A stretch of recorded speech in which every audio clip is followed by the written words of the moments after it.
Here we are with Millie. We just finished our training walk and now we're on to bed. So when I placed Millie on her bed, I took the transition leash off her nose, but I left it around her neck. I will trade it out for a cheap leash if she starts chewing on it.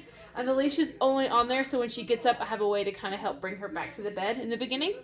So once I place her on her bed, then I walk these C shapes around her. They look just like this.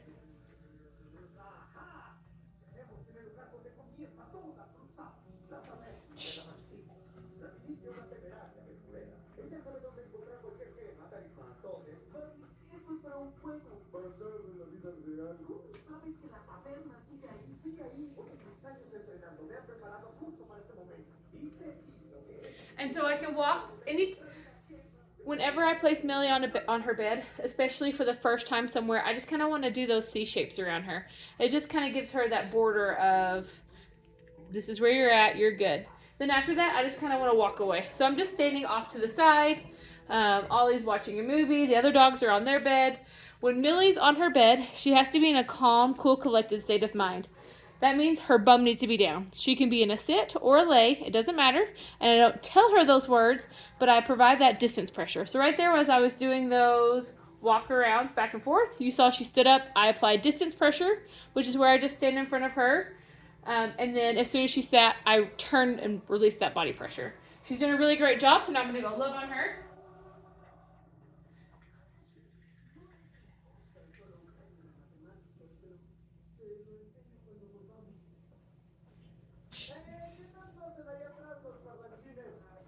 So during the walk, we don't give lots of positive affirmation. We're going to apply some distance pressure, see if she'll go back to her bed. She's not, so I'm going to grab that leash, pull her back to her bed.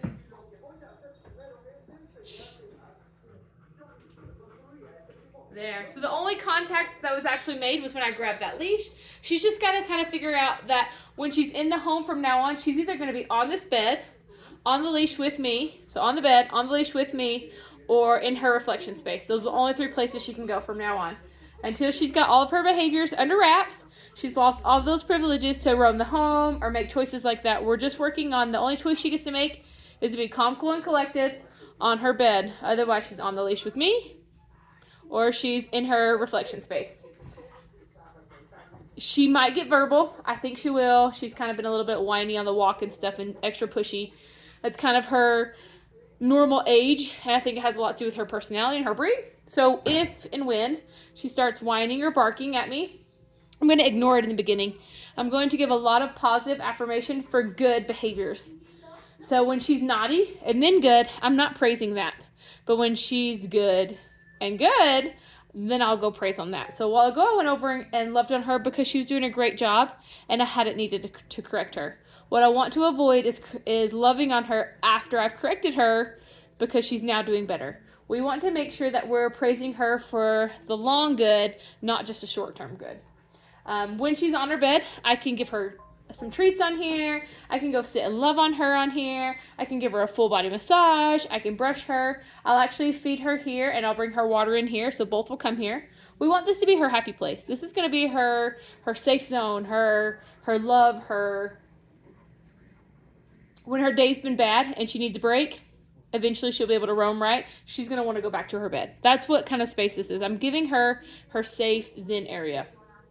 And in order to create that space, she's got to stay on it all the time and got to associate it with positive things. So we're going to leave her on her bed for the next probably 45 minutes to an hour, working up to about 5-hour time period sitting on this bed. And we're going to start with little to no distractions right now. We have the TV going. I'm going to do some dishes. I'm going to clean up the kitchen. I'm going to do little odds and ends.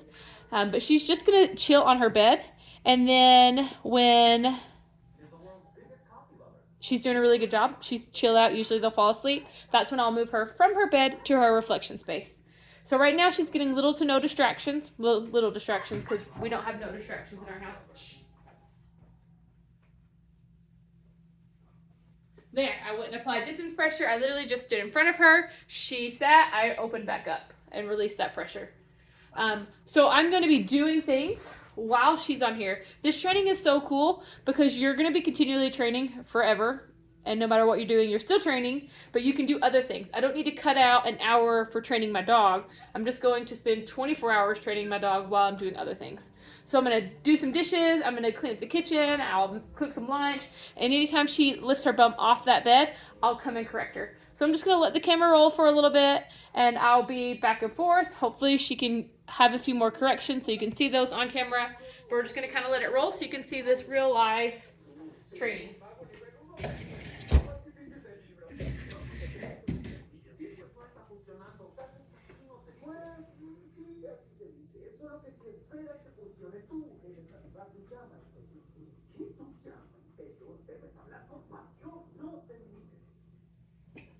She's been good for a little while, so I'm going to go ahead and go love on her. Actually, I'll love on the other dogs first and see how she does with that.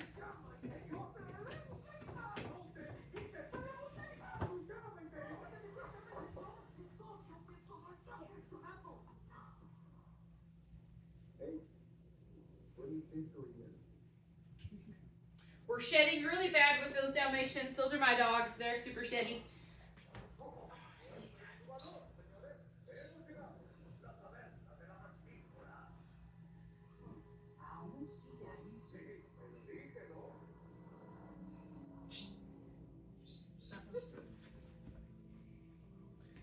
So there I stopped petting her.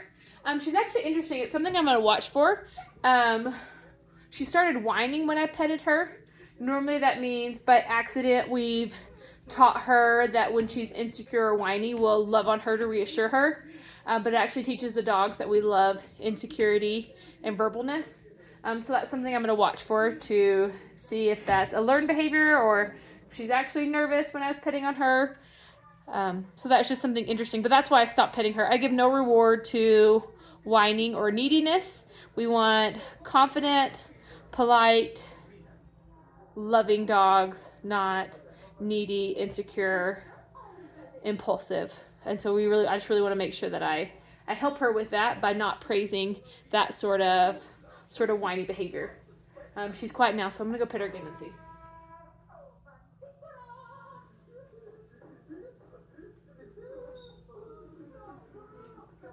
So there, she didn't whine until she went to roll over and show me her belly to rub on her belly. So again, I stopped. So I think it's a learned behavior because she's not giving me any sort of signs of being nervous or anything. So we're just going to keep really working with that. Anytime she whines, no more petting, no more love. I will love on her, rub her belly. Most dogs love that, right?